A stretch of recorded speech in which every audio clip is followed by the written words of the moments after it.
আমি আজকে শোনাতে এসেছি কিছু নিঃস্বার্থ ভালোবাসার গল্প। এখানে যাকে দেখতে পাচ্ছেন সেটি আমার দাদু।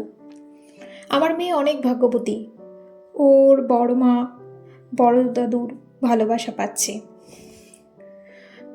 হ্যাঁ, আমার দাদু ভীষণ অসুস্থ একজন মানুষ, দুবার পায়ের অপারেশন হয়েছে, কিন্তু আমার মেয়ের মুখটা দেখলে আমার দাদুর মুখে হাসি ফুটে ওঠে।